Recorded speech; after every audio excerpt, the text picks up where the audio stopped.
So we have a lot to go over. Some of it I'm going to fly over really fast. Some of it I'm going to take my time because it's super, super important.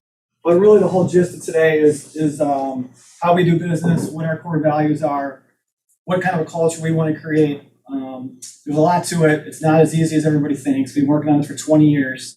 And every year I think we get a little bit better at it. You know, me and Todd spent a lot of time on this. Todd's my brother. He runs the Ford and Toyota dealership. We got some guys here from the Ford store. And you know, we embraced that whole fish philosophy, but then Todd went to a training session called Zappos. Zappos is one of the biggest online shoe retailers on the planet. Ended up selling the business to Amazon for like $2 billion once they got this thing established. It's out on the West Coast. But they are very similar to the fish philosophy, but they really took it up another level too. And they did an in-house, if you wanted to come learn about Zappos, we'll walk you through a 4-day seminar. My brother went to that. When he got back, we kind of regrouped. And one of the big things we got out of his sessions was developing your own, core values of your business. So we got together with our leadership team, threw a lot of different information out there.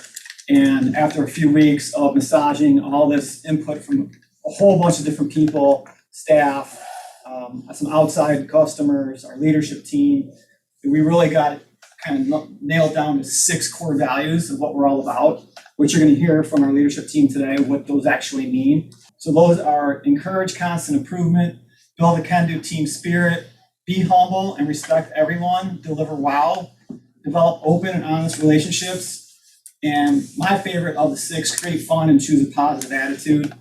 Culture is made up of a lot of different things, but it's always the people, and the people have to have the right mindset to create the right culture. So we're going to talk a lot about mindset, about being positive, about energy, about attitude, and how that is such a major role in our success and what we do.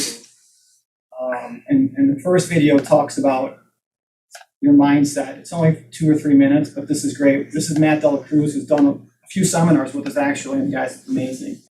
Good morning, Matt Dela Cruz here with the Winning Minds Group, part of the John Maxwell team, and welcome to Mondays with Matt. Happy Monday to you. I hope you had a great weekend, and thank you for allowing me to kick off your week with you on this beautiful Monday morning. But I'm curious, when you wake up in the morning, what are some of the first thoughts that go through your mind? You know, they say that thoughts are things and you become that which you think about most of the time. But what are your thoughts after you're refreshed, after a good night's sleep? What are the thoughts that go through your mind? Are you thinking about maybe calling in sick because you have some sick days? Did that thought ever cross your mind? I'm sure it has. Are you saying to yourself you're tired? Or you didn't get enough sleep? Or are you those guys and gals that love to hit the snooze button 3 or 4 times? You know, interesting enough that the snooze button's programmed about 8 minutes. So if you hit it 3 times, that's 24 minutes. If you hit it 4 times, that's 32 minutes of time wasted. And most people don't realize that's actually the first step of how you start procrastination. By, again, living yesterday, avoiding today, and this rooting tomorrow, procrastination. Or are you like me and a handful of people in the country where we can't wait to get up in the morning and we get up with excitement, enthusiasm, we're smiling about the day. Now, I know it's me and just a handful of people that are under 6 years of age. That's right, it's our kids. They're excited about the day because the most that they have to do is either go to school, play with their friends, learn a little bit, or get up in the morning. For those who don't go to school, watch TV and play video games. How exciting is that? Well, I want you to try something. Tomorrow morning, I want you to get yourself in a different condition, a different state of mind. Tomorrow morning, I want you to wake up, and I want you to, because again, it's a choice, I want you to wake up, and the minute your feet hit the deck, start thinking some positive thoughts. Now, here's your choices. You either jump into fear or you jump into faith. Which reminds me about the story, and I'm sure you've heard the story before. It's about the great, wise Cherokee Indian chief, and he was talking to his grandson about life. And he was telling his grandson, he says, "Son, there are 2 wolves that live inside of us that are constantly fighting."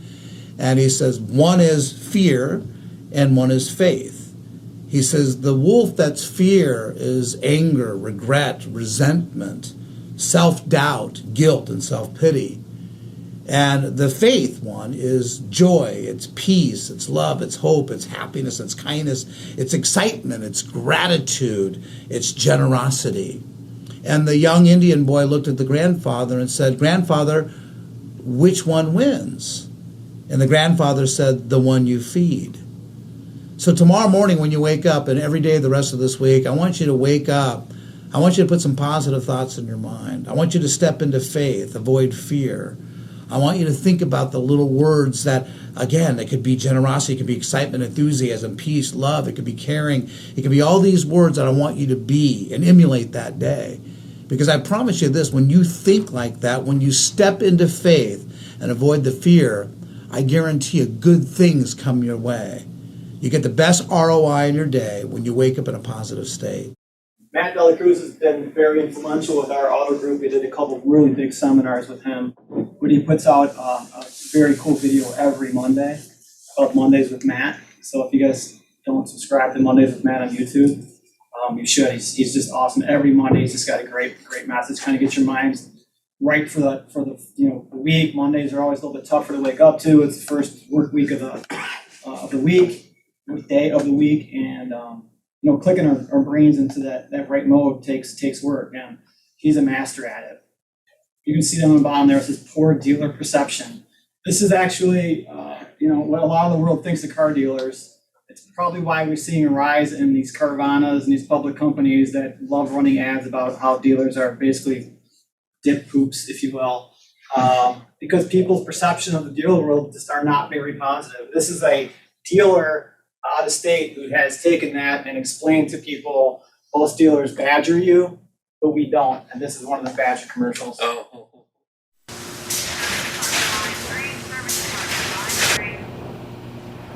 Excuse me, Don't talk to me, I'm on my popcorn break.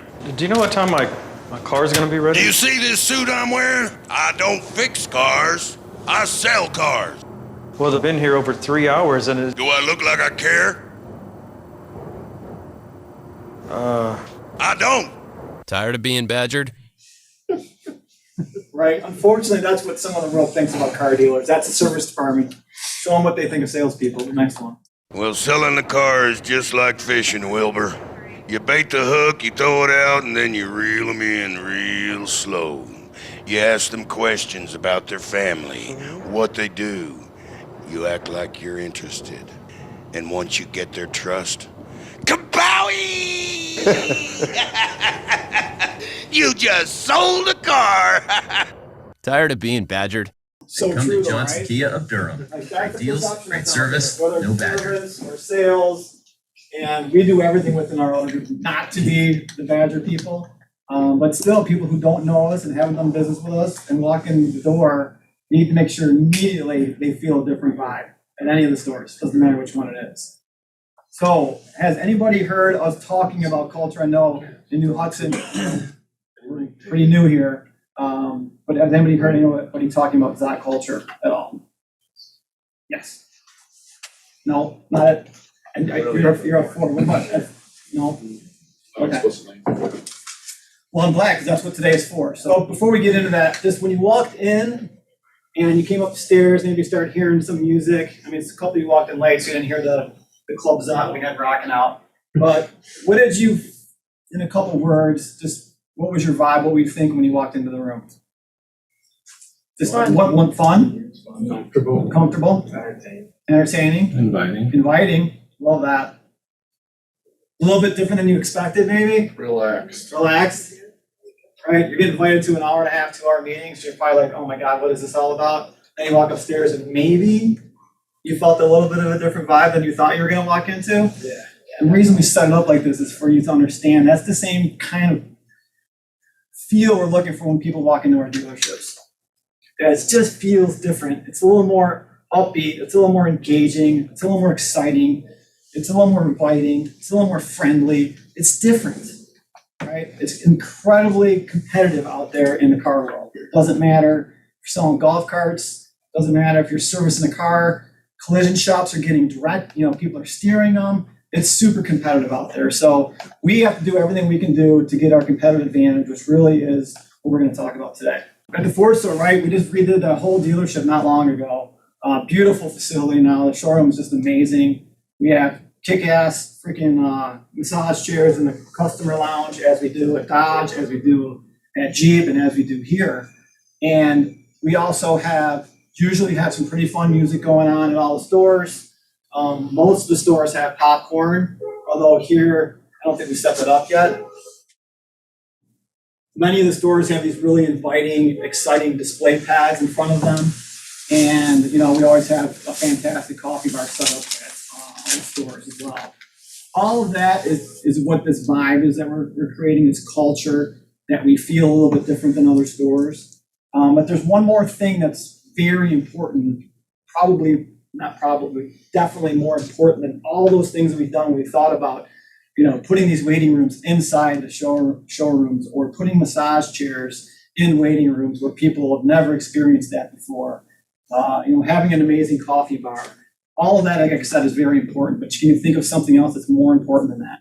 People, Yeah, us. it's the people. Yeah, it's the people. Because you can do all this stuff. You can have cool setups in a cool conference room, but if you're not delivering that with the people and the people aren't engaged, it's cool, but it's not magic. When you get the vibe going with the people who really understand it and really embrace it and really bring it to life, that's really the magic formula. So why is it? Why is it a business, a school, a charity, you name it? Any type of facility that you've done business with or have been part of or a member of, fraternity, whatever, sorority, a school, it's at the same location with the same opportunities, with the same challenges, the same opportunity.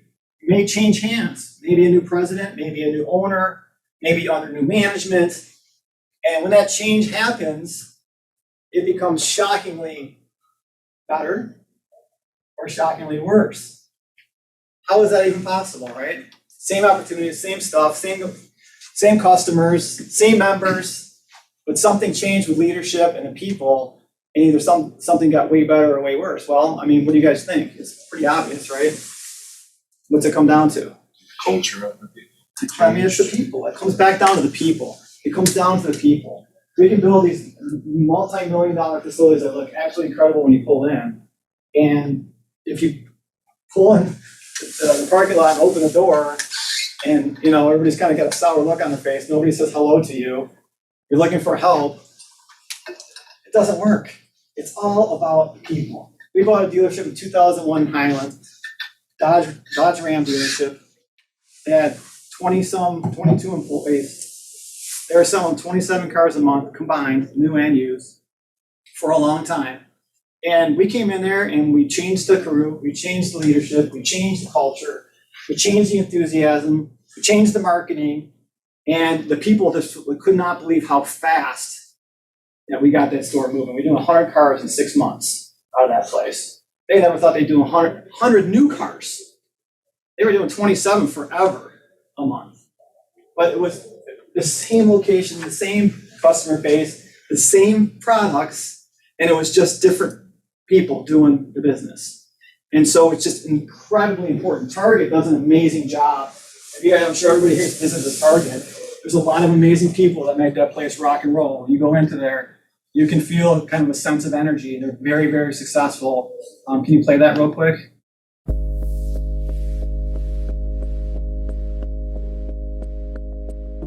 It's not a building or a box or a truck or a floor or an app. It's you. It's us. It's even that guy. It's an energy, an idea that when you put who you are into what you do becomes great. It happens every day. It happens everywhere. And it only happens because of you.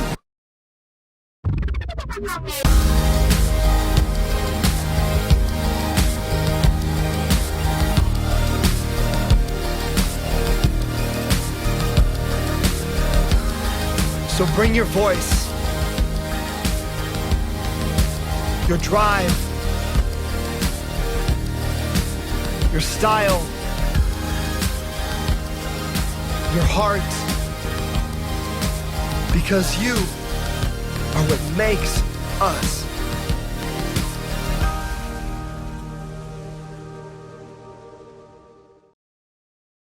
It's the people. It's not the building, it's not the brand, it's the people that make all those decisions behind the scenes, create that culture. Hey everybody, all you leaders out there, this is Brian Fitzgerald. Going to tell you about my experience at Szott Automotive Group yesterday, and as I picked up my new car, which I'm driving right now. I've been buying cars or leasing cars from the Zotts for over 27 years, and the process that they have in place now is absolutely amazing. The last couple cars I've gotten, 2 years ago, a guy came over, dropped the car off in my driveway. I signed all the paperwork at my kitchen table. Yesterday, I was looking to get away from work for a little bit, and it turned out that that little bit was only about 20 minutes. I was kind of upset about it because I was hoping to take a little more time. But again, super easy, super convenient, just wonderful. Everything was organized, ready to go, in and out. Super convenient. The process is amazing, and always the service is outstanding at the Zott. So that's my tip for the day. All right, bye. 27 years of buying cars, so he's seen our evolution of continuous improvement, getting better. He said now if he caught that, guy brought the car out to me, I signed the paperwork on my kitchen table. Well, over the 27 years, we weren't really doing that in the beginning, but we're getting better. It's getting more competitive. What are we doing? And if any of you ever want to deliver a car or a golf cart or pick up a car for service for a customer, we'll make it happen somehow. I mean, we have a bunch of drivers around, and we're not throwing it out there that we're going to do it for every customer every day, every time. But if you feel it's the right situation, certainly we will make that happen. And that's something that, we have to do. We have to hustle harder than the competition. So this is Zappos. Okay, before you go into this is the training that my brother Todd went to, that he came back and we really sat down and hammered this out. This is really where this really came out of this company, and you'll see why when you watch this 3-minute video.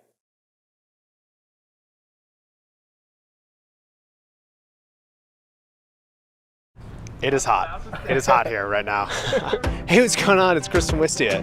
Today we're going to be hanging out with Zappos to learn about how they've built an epic company culture that is the core driver of their business, and how they've built this strong culture from the ground up.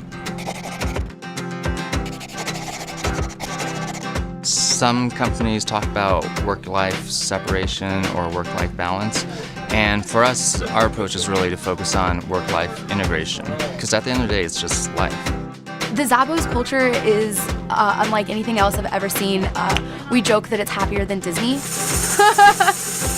It's like a family. It's like this big family, and we're happy to see each other. We come to work, we enjoy it, and we have fun here. Company culture is our main business strategy. It's the #1 priority of the company. I think that we've always felt that competitors could copy our selection, they can copy our shipping, but one thing that could never be copied was our company culture. From the very beginning, Fred and I interviewed every single person, but our criteria was really, would we want to go grab a drink with this person, even if we weren't in business together? And if the answer was no, then we just wouldn't hire that person. That's kind of the idea behind the way that we hire here, is it's more important that we're getting the right people, the people that are going to fit into our culture, that are going to appreciate our culture, help grow our culture. Performance reviews include whether you're living or inspiring the core values in others, but what we found is it's much, much easier just to spend the extra effort on the front end, and sometimes that means it'll take twice as long to fill a position, but if you get the culture right, then most of the other stuff like delivering great customer service or building a long-term enduring brand or business will just be a natural byproduct of that. How are you contributing to the culture? Are you going outside your department and making friends outside your department? These are things that you actually get scored on in order to get promoted. When you grow like we've grown throughout the years, and you have so many new employees, they're responsible for creating this culture, maintaining it, and making it better. We're allowed to feel free to say, hey, it'd be fun if we all went for a hike. Cool, plan it, do it. That's something that they really stress too, is it's all up to everyone to scale this culture and to grow with the company as the company gets bigger. Tony and these guys figured out a long time ago that you actually can get your work done, be focused, but you can also, be happy and have fun while you're doing that. I don't know, we're just happy to be here because we enjoy what we do. We enjoy each other too. Zappos has a unique culture, and what's important is not that you have a Zappos culture, but that you have a set of core values and you define what your culture is.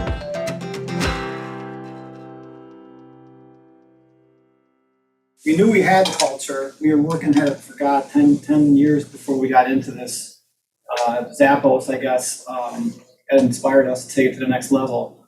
And that's what we did. We defined our culture. And we sat down with the leadership team, with customers, with staff members, and got a whole bunch of feedback and developed our 6 core values. And there's 4 golden rules we'll go over after. But our 6 core values, I read those in the beginning, but I'll read them again.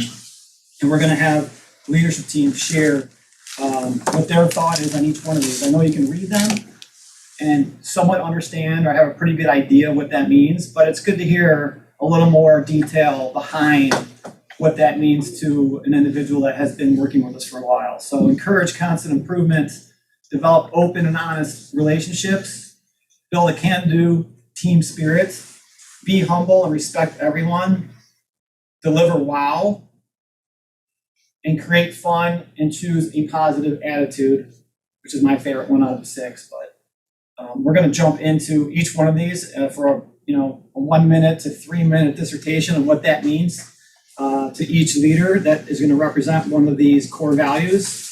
And we are going to start with Derek Rose. So what do you have? Which one? All right, so I'm going to talk about encourage constant improvement. Kind of what I think it means and what I try to. Don't say that. That's part of the training. No try. We don't use the word try either. That's part of the training. We'll get into that later.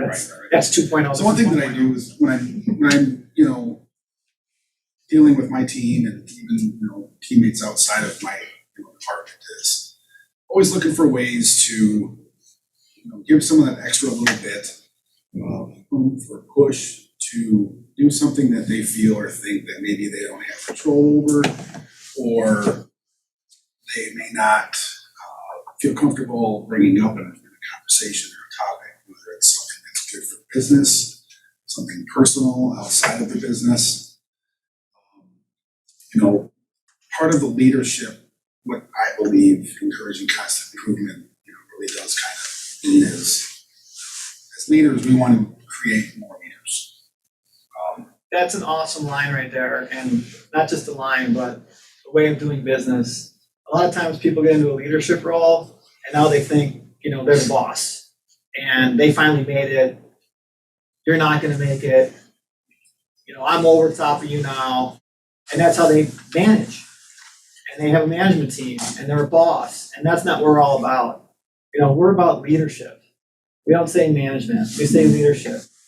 And every leader better be humble and respect everyone. And you better help people get to the next level, right? So what Derek just said is fantastic, right? He's a leader, and what he wants to do ultimately is create more leaders. And that's awesome. So not to steal your thunder, but I love that line. Or they're so insecure they're afraid they're coaching their replacement. Yeah, but you know what? That's not what we're all about. That doesn't work here. I mean, so if that's your philosophy, it's not going to work anyway. You're going to be gone because we don't do this thumb down on people stuff, right? We treat everybody with humility and as equals. And like Derek said, we literally want people to become better people, right? Maybe not even just a better leader, just a better person, right? Because if you're a better person, you're going to feel better about yourself, you're going to have more energy, and you're going to be more successful, which is going to make all of us more successful, right? So perfect. Sorry. Thanks. My pleasure. I think I'm all good now. Oh, you're not done yet. No, so I don't remember now. I lost track of thought. Well, you were talking about, Oh yeah, creating more leaders. Yes. So if you think about it kind of like in a leadership role, think about like a zipper. Okay. Our job, or we like to see, is bringing people together like a zipper, right? So being apart and separated, and maybe, just kind of, bind it, bring them in together. Take people out of their comfort zones, encourage them to step out of some comfort zones and maybe take the next step That happened quite a bit here at this new facility when we began the planning stage of our leadership role. Who was going to take over, who's going to come on board. And that was a very careful and strategic movement that I think we all, thought long and hard about. It was about bringing the A team over here for multiple reasons, but we wanted to bring the A team here because there was quite a few people that, coming on board as teammates, we wanted to instill core values from the conception. We thought that, Adam, Terry, Mitch, the guys, Thad, obviously, Jeff, could bring that in here and bring us together as one. So, part of the constant, encouraging the kind of, even if you're in a sales, parts, service, detail, pre-owned, there's always a different way of doing business that we all think maybe we could do something better, something that we could do different. Don't hesitate to bring those up. You're in ownership just as much as anybody else. Okay. One thing that Thad introduced to us, how long ago it was, SI-15. It's been a while now. It's been a while. Basically, what Thad started about doing was sending us as leaderships, could be like a Mondays with Matt, or Tell them what SI-15 means. So SI is self-improvement, and the 15 is 15 minutes. So you take 15 minutes. Hopefully every day. Yeah, at least once a week, but at least every day, or whenever you feel like maybe you're on a downward spiral, or you just need 15 minutes to yourself to just retrain your brain. It's looking for something positive. It could be something you saw on social media. It could be something that somebody said. It could be something that Thad or myself or Jeff or any one of you shared. If it hits a button and it gets you thinking, and you can reflect, share that as well. But the SI-15 that we found at first, to be honest with you, like, come on, we don't have time for this. But the more that you give it a chance and believe in it, you will see the results. It's the same thing with the core values. I hear at first some people saying, no, that doesn't really work. It's just, no, that works. That right there works. Every one of them. That's what makes us who we are. I think that's what makes us one of the greatest automotive groups around. Good job. That's it.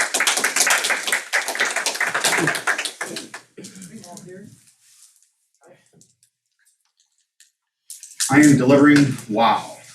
What does wow mean? Essentially, it is what can you do above and beyond what any of the other normal people that you interact in your day do. I'm in sales. I'm in the sales department. So an example that we would do, go above and beyond what anyone else would do is essentially be prepared. That's really the biggest wow you can do, is be prepared for the person you're going to interact with. So in my field, it's going to be a buyer, most likely. So you want to be prepared with either paperwork, you want to be diligent, save the customer's time as much as possible. That is the simplest wow you can do. Okay. Interrupt. Yep. I mean, you heard that with our customer on the video, Fitz, right? I mean, he said a couple times, all the paperwork was ready. Whether it was the time that we brought to his house or the next time when he came in the dealership, it only really took him 20 minutes because everything was ready to type, ready to rock and roll. I mean, he specifically talked about that as being very important to him. I mean, you could feel that customers' expectations in the world thinks buying a car or going to the service department to get a car fixed, you basically have to carve out a whole day for that. And we got to get over that barrier. And so being prepared and making it efficient and finding ways for people not to be in the dealership waiting is huge. And so that is a wow factor. People can get in here and the paperwork's typed correctly the first time, and it's ready to go before they walk in. The car's up front, ready to go before they walk in. Their car and service is ready to go before they walk in. We have it out front, pulled up. We escort them to the car after we tell them what we did for repairs. All that stuff is huge wow. So, Nick may go over some other things that are over the top wows, but that alone already is a wow. Yeah, I think that's the most important wow. But the more we do that, the more it's going to be expected of us to do that. is to be diligent with the customer's time. Over and above and beyond is just an example. A lot of us have customers that first-time buyers for their kids, right? It's exciting as a 16-year-old getting a brand new car or a used car, whatever it is. Think about it as if you were a 16-year-old. Present the car as if it's a big present, a surprise. So if you're delivering the car, deliver it yourself, maybe if it's local. Put the big old red ribbon on it in their driveway, so when the teenager does come home, they see it and they're surprised and they're happy and excited. That's a huge moment in their life that they'll remember forever. So make it special for them. Maybe get them a card saying congratulations, their favorite candy, something like that. That's delivering a wow to a customer, especially an impressionable one. Not in sales. So let's just say you're in service, whether it's either the service techs or the service writer. You're finished doing the mechanical work on the ride. You see that just their carpet needs to be maxed, maybe a car wash. Take it out back, ask the porter, see if they have time to wash it, even do a fresh detail. It's a huge difference. Somebody has a dirty car, they see a clean car once it's done service. That's huge. They'll remember that and they will come back. So that's another wow you can do that takes just 5 minutes of your day. So really that's about it. Just going above and beyond what a normal average salesperson would do is the wow. Great job. Adam White. Very good. Let's go, big boy. Adam loves this. Yeah, so I'm here to do the build a can-do team spirit. So when Dad rolled out these core values years ago now, I don't know how long it's been. When you first see it, it's words on a page, it's words on a license plate, it's words on a poster.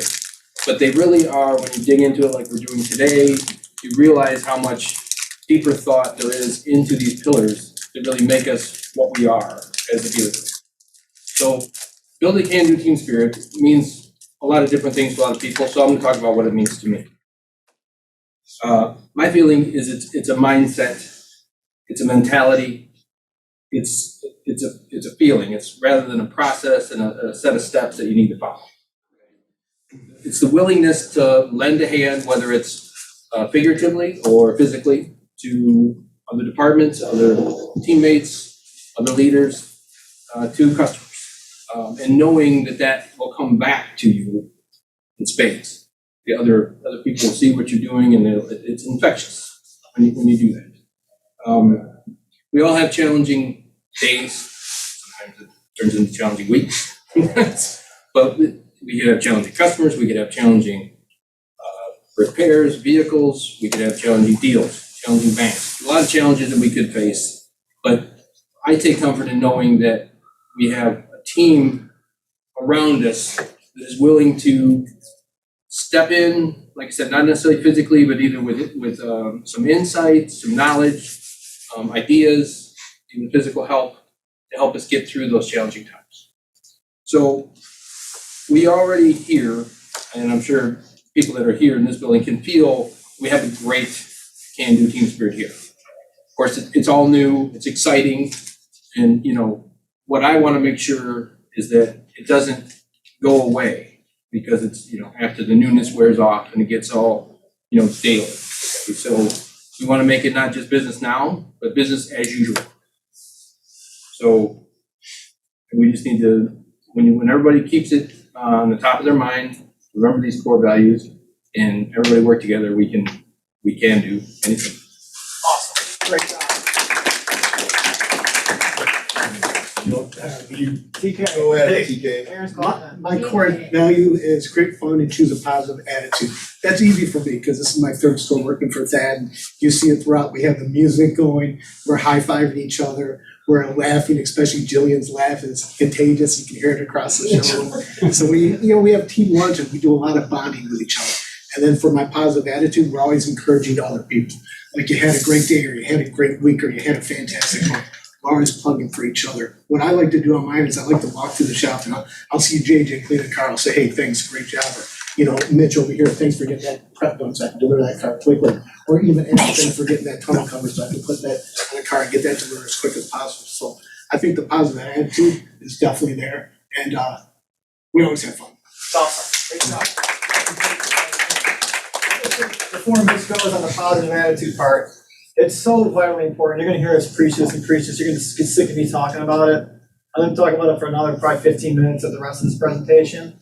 The great thing is when we develop this culture in these dealerships and we instill this kind of vibe, right, with everybody, when you're off on a day, not off physically, but mentally, like Adam said, sometimes you have a bad day, sometimes that turns into a bad week for whatever's happening in your personal life. Well, there's a lot of influences on our mindset, right? Because we work so hard with everybody to develop this vibe in the dealership, that day that you're not 100% on, it's easy when you walk in here to get lifted because everybody else is pretty much on. And then the day that other person's not on, but you're on, is the time when everybody else is on, but that one person, you see where I'm going with this? There might be one or two that are off for that day, but man, when you have a culture like this, you lift them up. And really, right, it's contagious. You almost like, negativity. I mean, negativity works the same way, right? It's contagious. We talk about poison, we talk about cancer, we talk about people like that are just smashing all of our investment in our culture where, you know what, they're incredible car people who are very successful at what they did.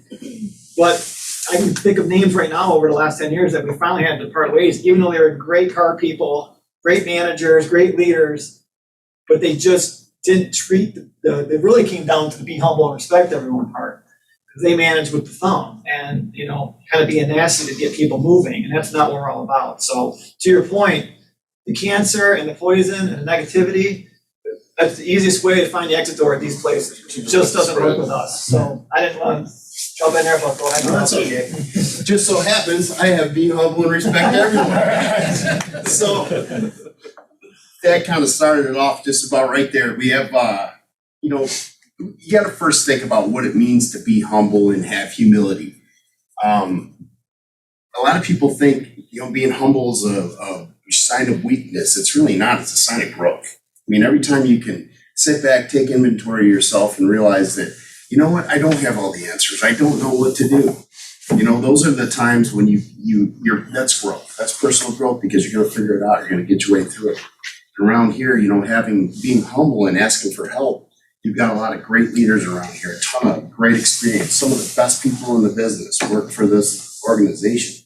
You got people to go to, you know, and it's sometimes, like I said, you don't have all the answers, but somebody will. So, you know, we've got great people to lean on here. That's where that team spirit kind of comes in. Now, being humble and is basically, a lot of people, like I said, they look at it as a weakness, and it's not.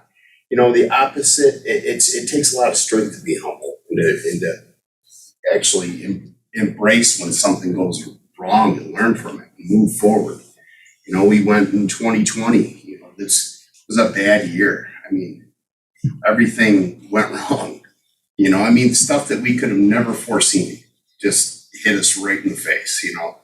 And there was people, I mean, I remember at the dealership in White Lake, I remember actually having a conversation with somebody who was in tears. And I was talking them out of it and saying that, you know, we're going to get through this. Everything's going to be okay. And, you know, I was scared. I was scared myself. I didn't know what to expect. Nobody did. But, you know, here we are, still kind of in the midst of it, doing the craziest thing in the world, opening another dealership. And we're already starting to thrive. And that's because of the people in place here. It's because of all of you, you know, having a ton of talent around here. So look around you, you know, be humbled by the people you have around you. This is a great group, really is. Now, on the other end of humility is arrogance. Now, the language of arrogance basically is criticism, negativity, all things that we don't like. The language of humility and being humble is positivity. It's encouragement. So keep that in mind. It's we, us. It's we, it's us, it's team. Not me, I, me. Absolutely, absolutely. Well, I mean, in the Bible, when they talk about the devil, he said, I will. And that was pride, foolish pride. Amen. You know, arrogance. So that caused the fall. But, you know, that's another thing. You always see your pride before the fall. Same type of thing. But, I mean, don't get arrogance confused with confidence. You can be confident. I mean, seriously, you can It's just You can be a badass at whatever you do, but that's just confidence, really. I mean, that's a good thing. As long as you temper that with humility and you temper that with a respect for others, you're always going to be just fine. It's hard to take you serious with those. I just can't stop looking at your pet.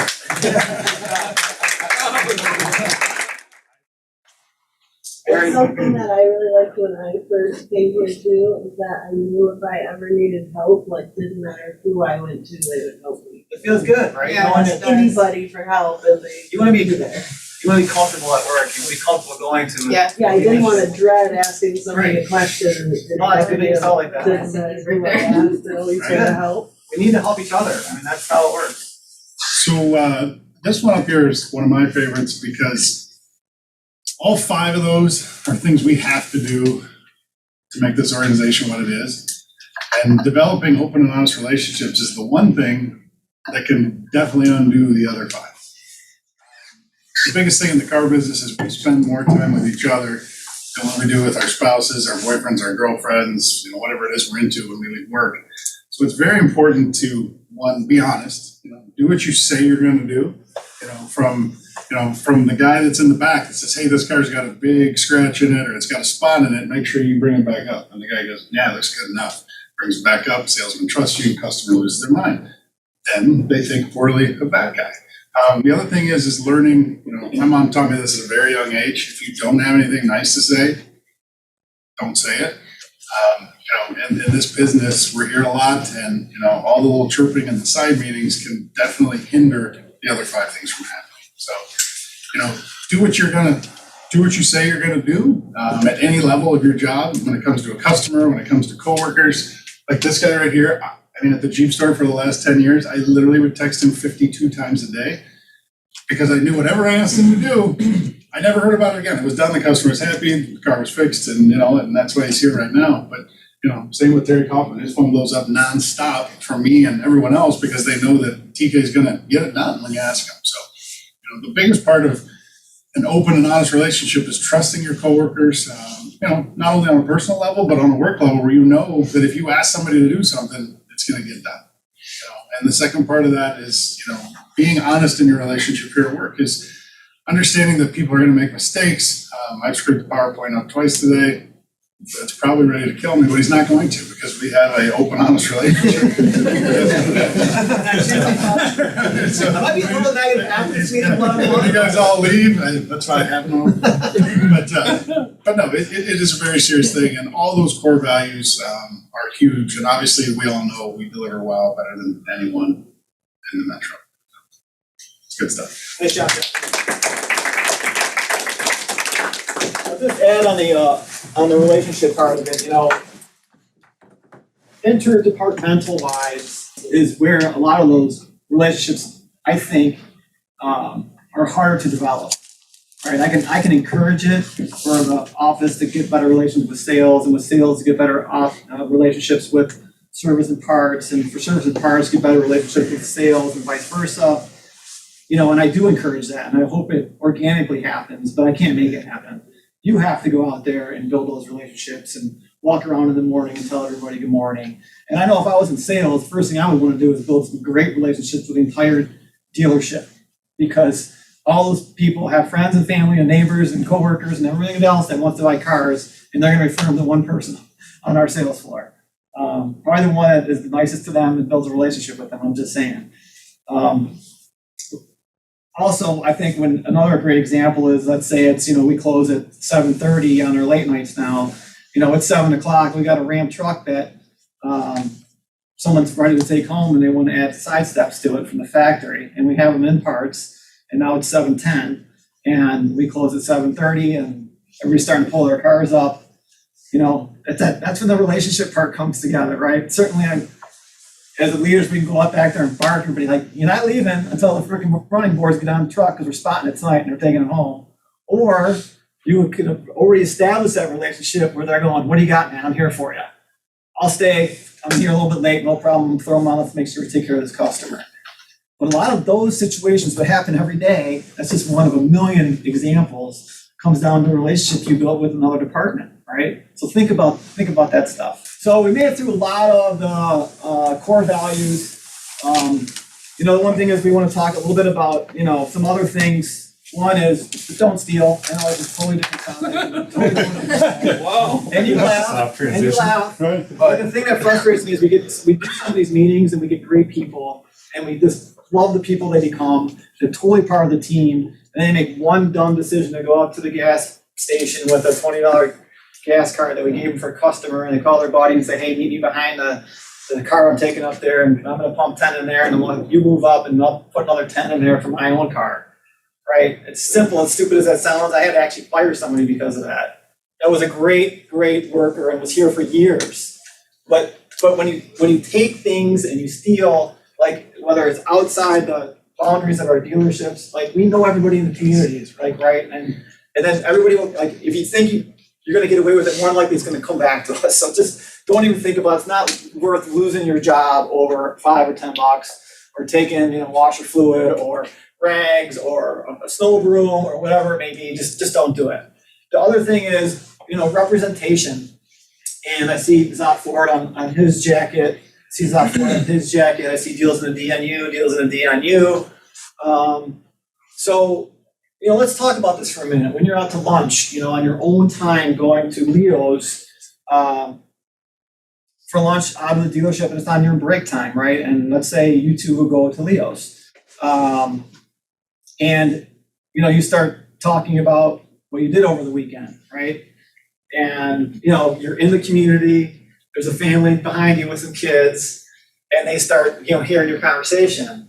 And let's just start saying you got into some things that are maybe inappropriate for public ear. Yeah, for public ear, right? And now you have Szott on your shirt, right? I mean, mom's looking over there going, we're never gonna buy a car from those idiots, right? Like, that's really nice. And I'm using you two as an example, as a joke, but you see where I'm going with this. Like, even when you think you're on your time off, you're going up to the gas station, and you got Szott on, maybe you're just pumping gas, as being as polite as you can to open the door for other people who are coming in and out. You're on your own time. When you have the Szott name on or Deals in a D name on, like, you're representing a whole lot more that we're gonna talk about in a minute than just yourself. So remember that when you're out in the community and you have our attire on. Remember that when you're driving a car with a dealer plate on it. Okay, don't drive like an a-hole. Okay, you're representing an awful lot of families that work for Szott. First thing they're gonna do is get mad at the name, and they're gonna call me or Todd and say, you're so-and-so driving this vehicle that had a dealer plate on it, you're driving like an idiot out there, I'll never freaking buy a car from you. I can't tell how many calls I've gotten like that over 20 years. It's crazy. So remember, even when you're on your own time, when you have a dealer plate or you're wearing Szott, you're representing a lot more than just yourself, which I'll get into in a minute. Like, let's talk about collision shops. We have a little satellite one up at Holly. We have a big one in Waterford. We have a big one in White Lake. We're getting ready to open a satellite one here in New Hudson. How many of you have a direct impact on our collision repair business? Raise your hand. 1, 2, 3. What was that? Yes or no? Maybe. Sell somebody a car. Okay, so 3 yeses maybe, and everybody else is no's. So the maybe. Why'd you say maybe? If I sell somebody a vehicle and they get into an accident, I might be able to fix something for them or help guide them in the right direction. It's a good example. It's a good example. If I built the trust with them here in the showroom. Why do you say you have any impact on? Oh, no. Why did you do that? Why did you didn't raise your hand? Well, I know I didn't. I'm not picking on you. You're not. No, I know. I'm just curious. If you have an answer, have an answer. I don't know how I would. Why don't you say you have an direct impact? I have an impact. Yeah. I don't know. Let's think about this for a second. Let's think about it. Jason's over at a golf cart check, leading that place, right? So I can't tell you how many golf cart sales he has had where he literally loads this golf cart up on a trailer, drives this thing an hour to somebody's house, unloads the golf cart, comes back, the next day they get a call that something isn't working correctly. They go back out to the people's house, fix the little thing. Sometimes it was actually they were trained, they didn't know, like they had to turn the key before they put the pedal down, right? But like, and the customer's like, oh my God, I can't believe you guys drove out here twice, an hour away for a golf cart, right? And then let's say that weekend, that person we just had that situation happen with, neighbor is over for a party, watching whatever, a football game, and her husband just hit a deer the day before. She's like, man, my husband smoked our car, totally hit the front, we need collision work, I wonder where I should take it. And she's gonna think of an experience she had with the Szott name, right? Okay, so let's go for golf carts. Let's say they had a great service experience. Let's say they had a great used car experience. Fortunately or unfortunately, fair or not fair, when they have a great experience with us in any department, they tie our entire organization together, right? So if they have a great experience in a sales department, they're automatically going to think we have a great collision shop. Unfortunately, vice versa too. If they didn't have a very good experience, they're going to think that other department that had nothing to do with nothing over there is just as bad. So it's like a big web, okay? We're all tied in together with it. Put a spider web up there to kind of give you guys understanding that whether it's Szott Ford, Szott Toyota, collision, parts, sales, it doesn't matter. We're all part of the same group. We're all representing the same group. And when it comes to reviews, it's incredibly important that we work the review process. You can see this one from Szott Ford. What do you guys know that one? Is that you? So this is our second car from Szott Ford, and they just keep getting better. We had the most wonderful salesperson, Jacob Warner. Not only did he get all of our paperwork ready in record-breaking time, but he is an absolute delight to work with. He has had a wonderful ability of being able to relate to the customer, as well as being incredibly knowledgeable about the product line. Hands down, best car buying experience I've ever had. Trust me when I say I'll be referring all my friends and family to Szott Ford and Jacob Warner. Now, by the way, if you can get your name in these, it's like free advertising. Like you think about how much dealers spend on advertising, then you think about how many times people go to Google and look at reviews and read them. We literally have people walking in our dealership, never did business with us before, walk in because of our reviews, and then they literally ask for Jacob. Don't know us or Jacob, but they're literally reading reviews and finding Jacob's name the most on our reviews. So if you want free advertising, man, get Google reviews and get your names in there. It's amazing. So great job on that. Coolest part of that is she's not a reviewer. Yeah, she's only done one review. Yeah. Two great ones over here, but I want to go up to this one on the left, right? So we're not perfect, right? And I keep preaching how awesome we are. This was at New Hudson within the last few weeks. So you can read it all, but basically what she did, she came in for an oil change within the last couple of weeks here at New Hudson, and no one really said anything to them in the showroom. Like, no hi, no how are you today? She kind of felt like the staff was stuffy, right? Unfriendly. And then her bill came in a little bit higher than she anticipated, and she went on and just butchered us on Google, right? That's just, man, talk about, to me, it's so much more than money and business. Like, man, to me, it's just pride. Like, I hate that. It just grinds me. And we've reached out to her, I think, 4 different times now to get a response. Put my cell phone on. I know. If we get a situation like that, we will do everything to turn the customer around. I mean, shame on us for screwing up on the front side, but we will do everything, but she will not reply to us. I mean, I think that was just a lost cause. I mean, I hope, after the 4 times we reached out, maybe she will in the future, because we have sent so many messages to her, but she didn't like it. So unfortunately, the web works the same way. Go to the next slide. So right now, this is live. This is when you do a Google search for Szott. You can see Szott I-96 here. We have 25 reviews, 4.8. Chrysler Jeep, 2.4. 2400 reviews at 4.7. Dodge and Highlands at 4.7 at 1.9. Toyota's at 4.5 on 638. And Ford is at 4.6 on 1,400 reviews. So a ton of reviews. People they're going online looking at dealerships, and there's a lot of subpar 4.4, 4.3, 4.2, 4.1, quite a few under 4. So those scores are phenomenal. I would like to see that Toyota get up to 4.6. I'd really like to see Ford. I think we're better than 4.6, but it's still hard to get a 4.6. So we use this as ammunition when we're working deals, when we're working service. Our advisors are working, customers. We bring this up all the time. I mean, do you want to do business with someone that's a 4.2, or do you want to do business with someone that's a 4.8? I mean, obviously we're taking care of customers after the sale, and the lie detector on Google tells you which dealership is better. I mean, so we really got to make sure we continue to hammer getting reviews turned in. So this is really important. We we talked about the web. I want to really make sure I instill this on everybody. We have around 300 employees. Last year we did about 5,500 vehicles sales, and understand that was in a year where we couldn't really get into it. And we wrote roughly 30,000 repair orders, not counting internals, so you can over double that. We talk about used car repair orders and things we do internally. Anyway, the bottom line is we sold a lot of vehicles and we serviced a ton of cars. And when I say, you have influence on the collision shop, you absolutely do. You're representing Szott, okay? You're representing the 300 employees that work here every time you guys do a transaction with somebody.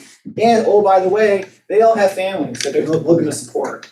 So I want you to understand the weight of what you're doing. You are representing Szott and 300 families. Are you helping us grow? Are you representing us correctly? Do you want to help those other families? You really get a vibe for that when you go to our Christmas party and see 450 people at the party, 125 kids running around, and that's really 60% of our staff, right, that show up, maybe 70. It's a lot, right? We got to make sure we realize that. We have a very big influence on many, many families that are counting on making a living here. Really what it comes down to isn't necessarily being really good and comparing us.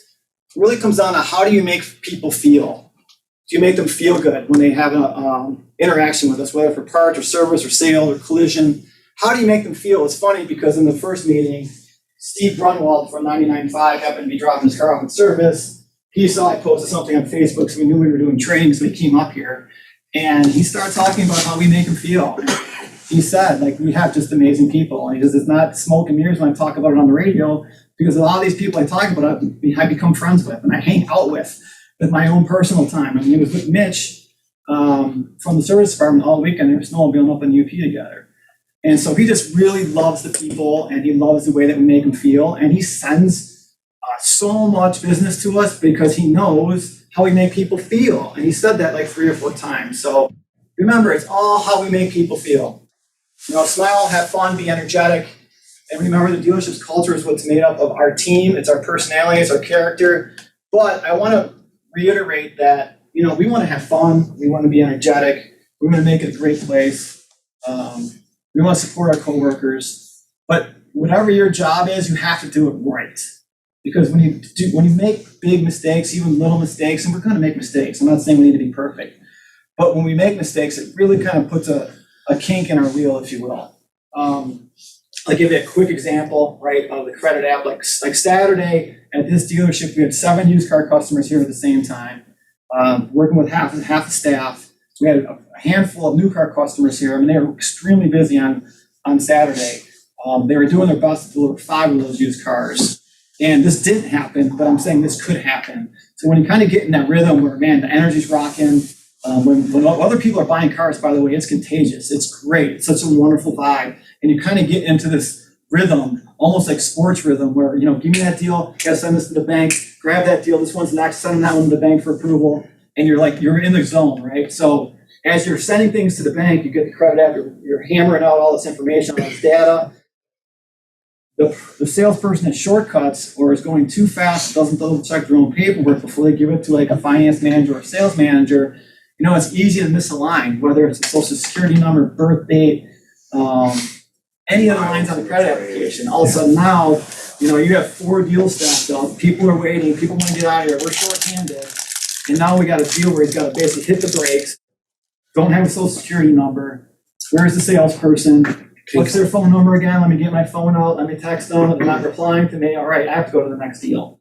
Gosh darn it, I got everything going. I got to get out of this screen, start a new deal, then eventually I have to go back to that screen.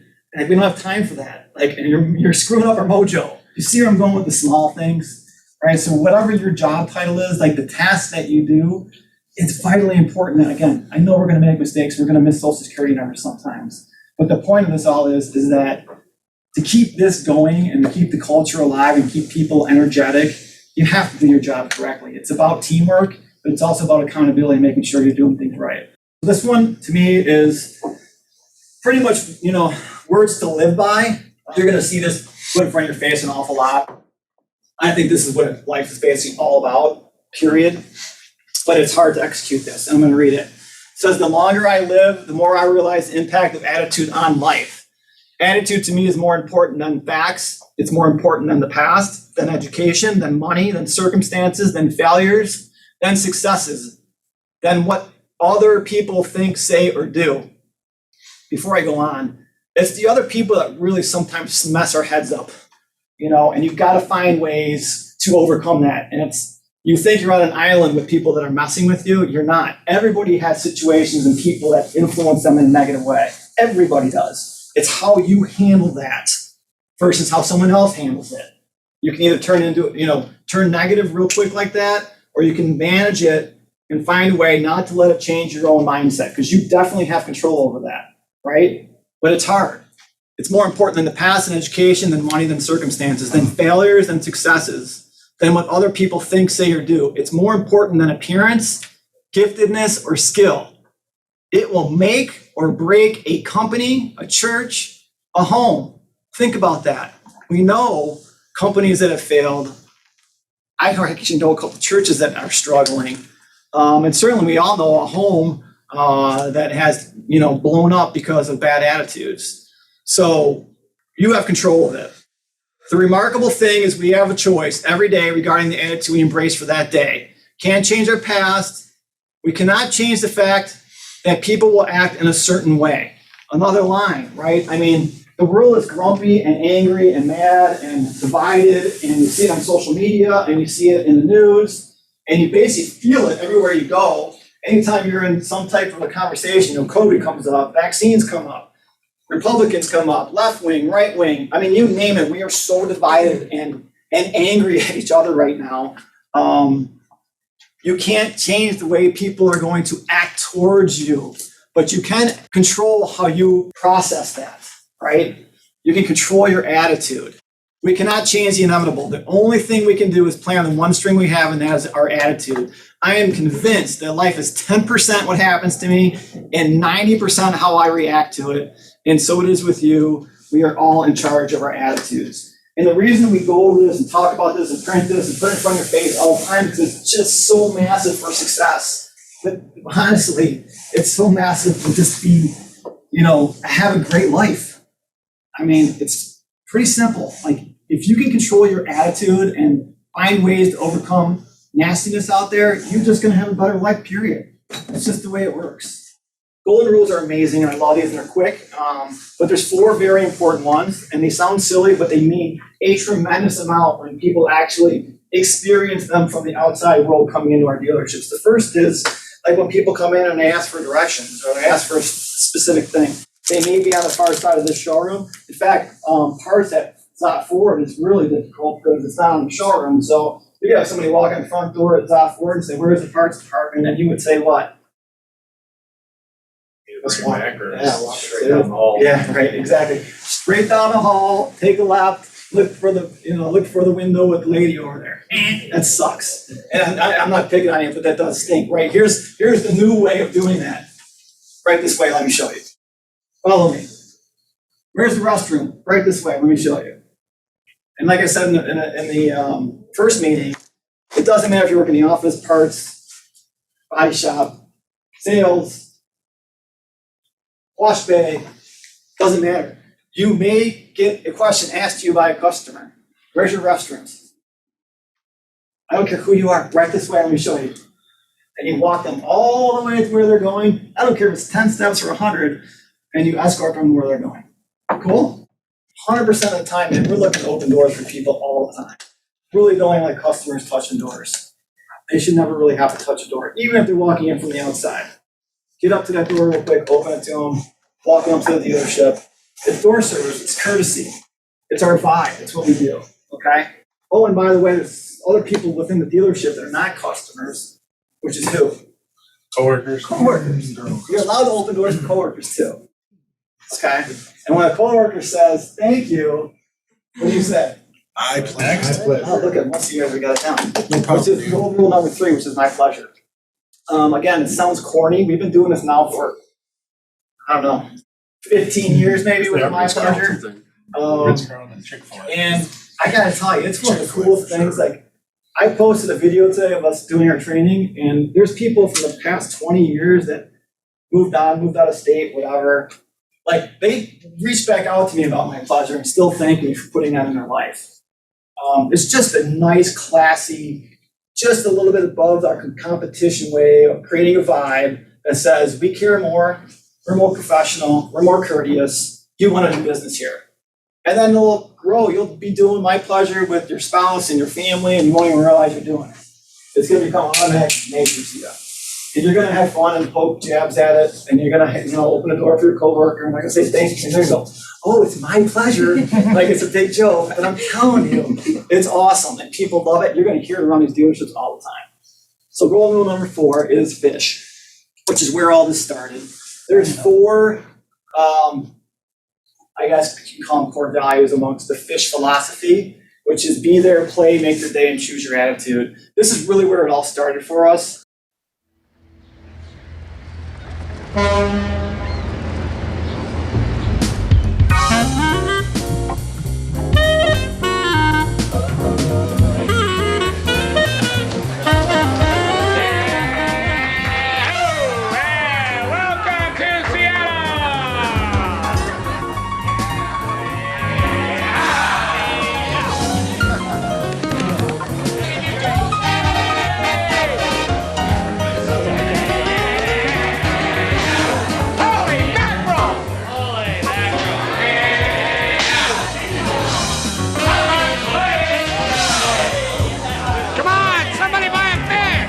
You have a very loud mouth, young man.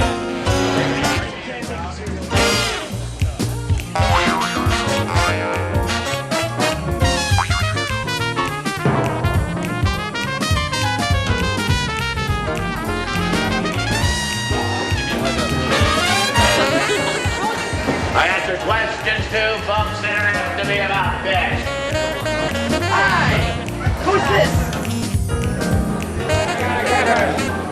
And out of 13 even, look at that. Another perfect young lady crosses my path. Let me get out of the seat.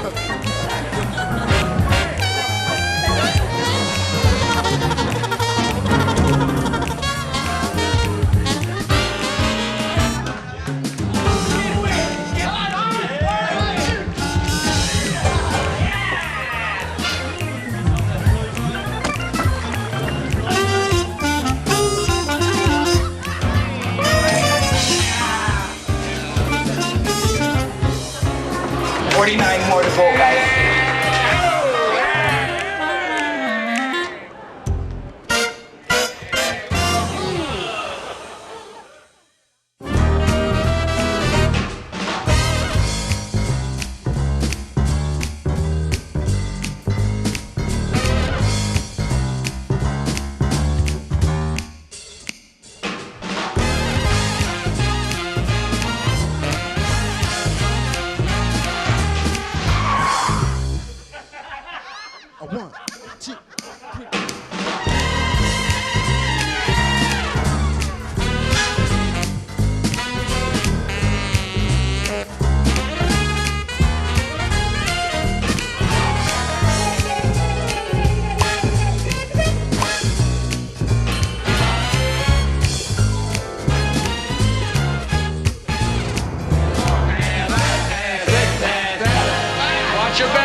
I think most of the success that's come to us has come from because we're playing. You know, we're not what we're saying working, we're actually playing with each other. Loosen up, bro. Loosen it up. It's a place where we make it fun. I don't know how it happened. It's just fun. 14-hour day is it's fun. Too much coffee! Too much coffee! Any job can be boring if you make it boring, but if you make it fun, you know, and just imagine 12 guys just having that same mentality. I mean, no matter how boring it is, no matter how busy it is or slow it is, it's gonna be fun. Go to lunch! It's not just like you come to work and it's fun. It's like you have to regenerate it every day. And it's actually like a, something that's hard to do at all, but if you're just gonna stand around, you're not gonna have fun. So we make it fun by being crazy and doing little things and having fun with the customers, and in turn, you know, they have fun back with us, and we're just real people, man. We're not fake.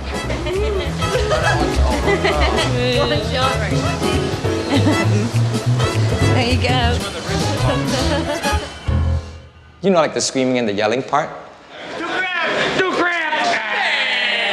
That all came about as a joke. You know, my brother-in-law, Terry, used to call him Bubba. You know, one day, you know, he got all the guys together because JP was talking to a customer. And he said, when JP yells out the order, let's all yell it, repeat it, right back to him. And that's where the magic came from. You know, he turned around and said his order. I think it was 5 crabs flying away. You have 8 guys yelling back, 5 crabs flying away. And we all went, holy, that felt great. And so we just kept doing it. Jumbo King! Jumbo King! Play pieces! Play pieces! Go to Montana! Go to Montana!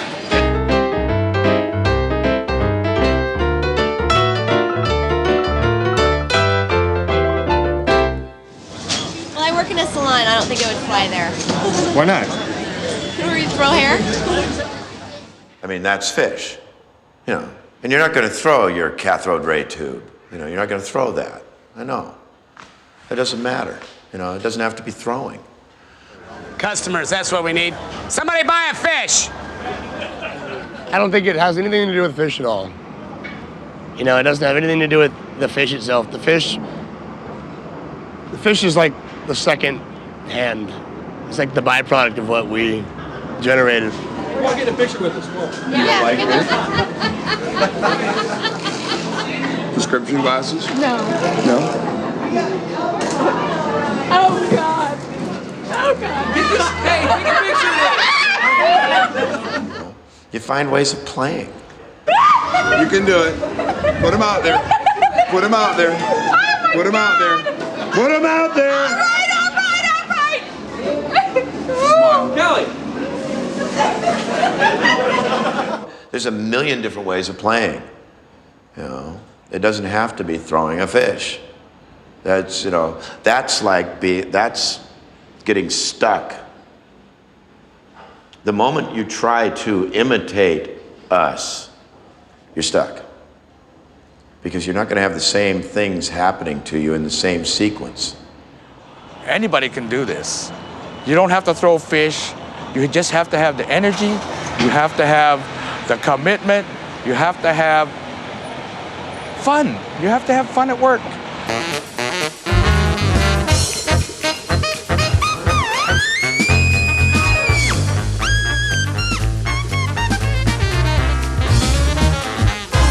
We're not dealing in fish. We're not really dealing in fish. We're dealing in a product, yes, but we're dealing in service. We're dealing with people that, you know, that we want to serve to the best of our abilities. One of these? Yeah. Try back. Right back. Did you take credit card? Yes, we do. Want to? It's a joke. It's just a joke. I'm going to send I started working here just as a job, and it was a monotonous thing. It was hard labor. I learned to enjoy it. It was something about when a customer came up to me and said it was the best fish they'd ever had. Something happened to me, and I realized I was serving people, and I was making people happy. This gave me a plus in my life and made me want to do it even more. And I love serving the people now. Shoes are tight. Psych, made you look. We noticed that we could make a difference for people. Like when they come by, they leave in a better mood. And a lot of people have told us that we made their day. Are you from New York? Nice. If you love your job, it's going to show. And if it shows, and obviously it's going to affect somebody. How's that look? Muscles going to Montana.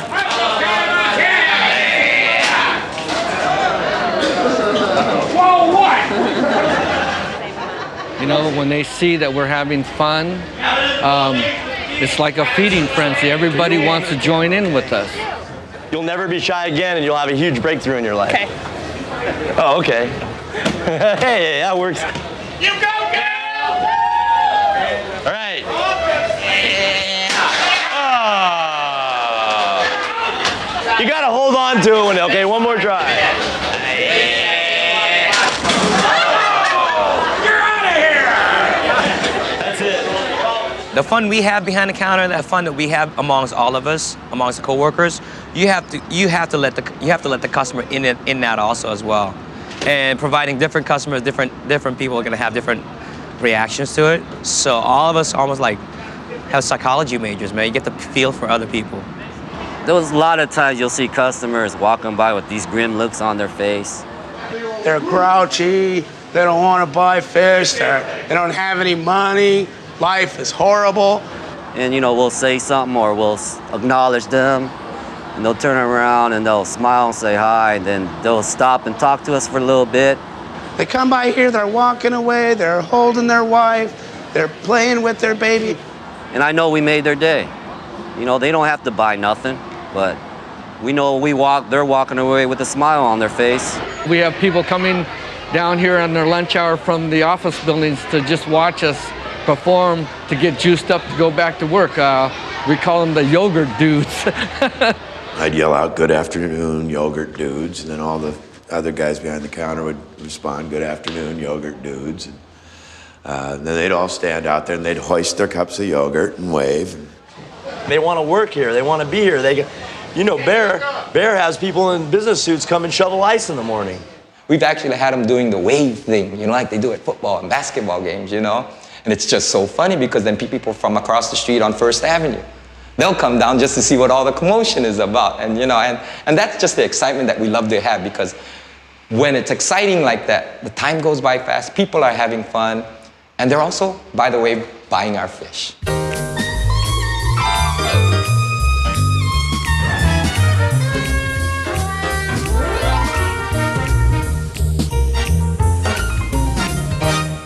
You have to always be there. And by being, I mean constantly be aware of what the customers are saying, whether you're on the phone or actually dealing with them face to face. When you're present with people, you look right at them, and just like when you're being with your best friend, you're there. You're there. You're just being with them. It's just like being with just them. And everything else is going on around, but you're still taking care of just them. It's about who you are while you're doing what you're doing. Who are you going to be? Who are you being while you're doing it? Are you being, this is a lousy, stinking job, or are we being, well, we're just selling fish, or are you being, world famous? It's like, you're going to do something differently when you're being world famous than you are if you're being impatient. I spent a lot of years rolling my eyes when people asked me questions, because other people had asked me that question. And how could they be so stupid as to ask me a question somebody else asked me 10 minutes earlier? Well, we'll look around. Maybe we'll think about this. Like we could order it today and you could ship it another day. Yeah, we also ship. This is packing it up so you can take it with you. Because if I was going to be honest with myself, that person that just asked me the same question I heard 10 minutes ago doesn't even know that person 10 minutes ago. They're just honestly asking me a question. Be with the people from moment to moment as you're speaking with them, because they are future shoppers. If they're not buying now, they will buy later. We acknowledge them when they walk by, even if they're just looking, and they like that, We don't ignore them. Like I noticed some places, they'll just won't acknowledge people. It's like, when the waitress comes up to you with the meal, it's just like sets it down, she doesn't get a chance to look at you. And you go up there to the cash register and they're looking down at the numbers and they don't even really acknowledge that you're there. They just kind of take your money.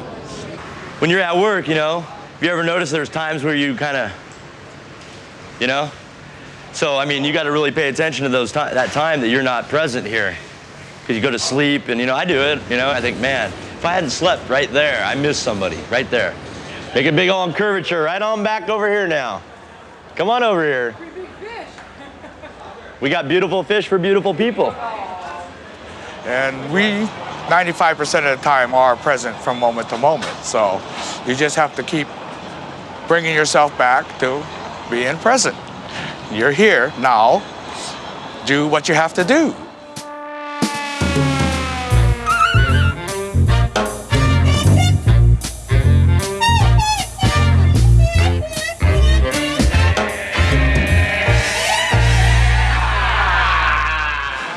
You got to choose where you're going to be as soon as you get out of bed. I do consciously make that choice every day. So what's it going to be today, Bear? Well, I already chose to be at work. I'm going to be here, making a living. So I got a choice. I can either feel, I can do what I can to have a good time or not. One grab. You can instantly change how you are right now inside of you and be. You know, you kind of would have to work at it for a second, but then pretty much it would set right in and you'd be genuinely upset inside. Or you can actually just make the choice to be kind of, well, this is a good day, it's happy, and everything's going to be great. You kind of like, you got to kind of work at it and think about it, but the day starts to come good, and things aren't as, things that come at you aren't as, things that are bad aren't going to be like, they're so bad. It's like you can just kind of roll with things. Actually, I chose and made the choice to be happy today. I'm working on like 2 hours sleep. Being the 24-year-old young buck that I am, I decided to go for it. See, I'm talking to you and I forgot that I have to make change from that sale. Oops. Young lady. Thanks, man. Have a good day. See you later. I don't want to wake up at 5:45 every morning, but I have to. And you're going to be upset all day, or are you going to be happy all day? I mean, not necessarily like all day, but for the most part, be happy, man. Even if I have a pinched nerve or something, I can always laugh. There's always something I can laugh about. It's unacceptable for me to be in a downer mood, man, and it's no fun. And so I need to. It's not that I need to at all. I want to. So I, have a fun day, get through it, sleep tonight, and everything will be good. It's a simple choice. That's all it is. I have it. Make the choice. Be happy or don't be happy. Wake up. It's a much better world to live in. Works for me. Do I ever miss? Never! We're back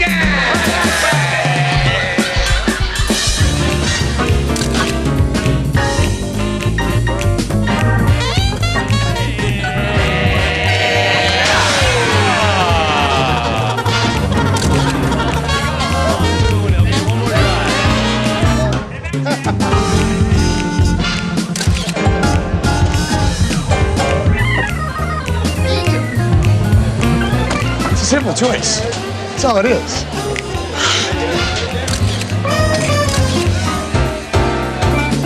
I have it.